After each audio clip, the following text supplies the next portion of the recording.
kuwi. Kok iso? Ya, jajal arep Apa? arep jepit kelangan apa piye? Hah? Oh iya. Kasih Kodang kuning dibawani itu. Kodang kuning nggih, pamujhutan iki wau sedaya perangkat desa.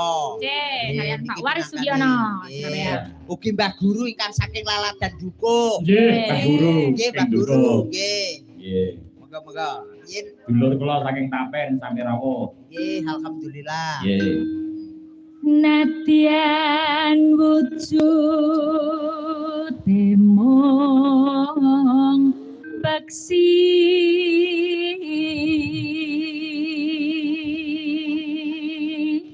Iya.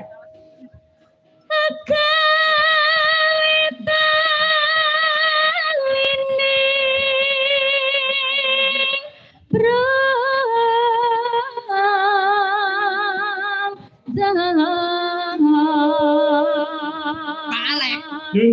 biasane wau yen ngendikan teng pecotot, niku masa bawa suarane ya kepenak. Lho piyayi budaya kok arek kok ngene iki dalang lho iki. Mbak Elisa, Dalang. Dalang wedok. Dalang wedok. ya dalang apa mangsane dalang kerusuhan. Wah, nak wong lanang kuwi nak ngepral ora patek banter ning Mbak Elisa wah rasa kae. Emang wis tau reti Wah ngerti bae nang paling pun bae aku nonton. ngerti legu ngeprak piye Wah ngoprak iso makrok. Prok.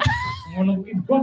kok pok kuwi piye Wah keprake double piro ora roh aku. ben sing penting lak banter Iya iya. nggawa sound system dhewe aku Lah nek aku ora kaya nek wong lenang. janji tak nggih ngoprak kuat ngene ku enak matus rasane piye. Nah ya beda ya, ada kelebihan ada kekurangan. Betul. Nek dalang wedok sing angel nek apa namanya? Ini apa sabetan, perang. Lah kok iso? Sabetannya susah. Sebabe Ono sing menghalang-halangi. Apa Rapena gitu. Ya. sok ben Nek wong lanang penak. ya golek peniti sing pinter. Lah piye? Ya kok kon noto kene kon ngisepne ning buri. Idemu loh. kayak kuno ya? Ayo Mbak Tatin. Aku ta. Ya, giliran. Halo Osmanes nang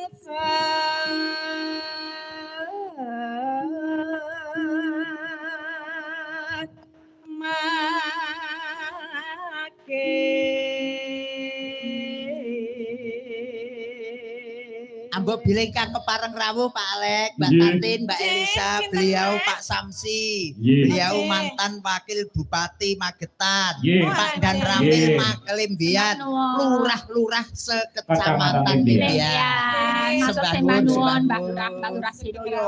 Mbak Lurah ku ya. Nggih.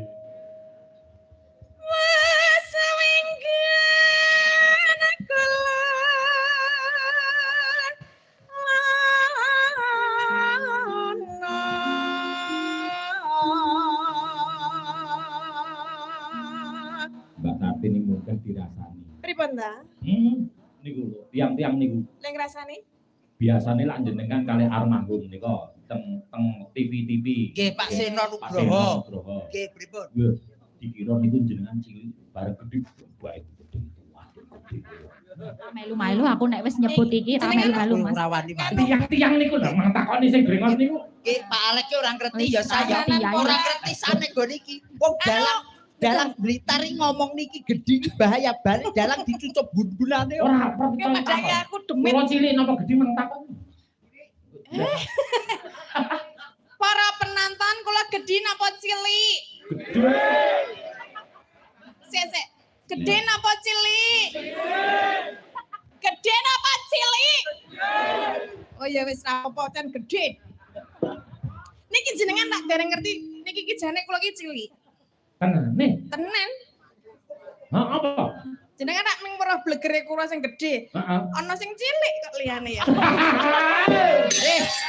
Apa ya Mas ya? Hah? Sing cilik kira-kira apa ya Mas? Ngapa? Ngapa kok mlayu-mlayu?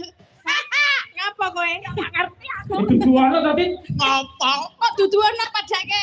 Aku engko tak fotone tak lebokne WA-ne jenengan ya. Alah, ngono tak padune ra. WA aku karo WA-mu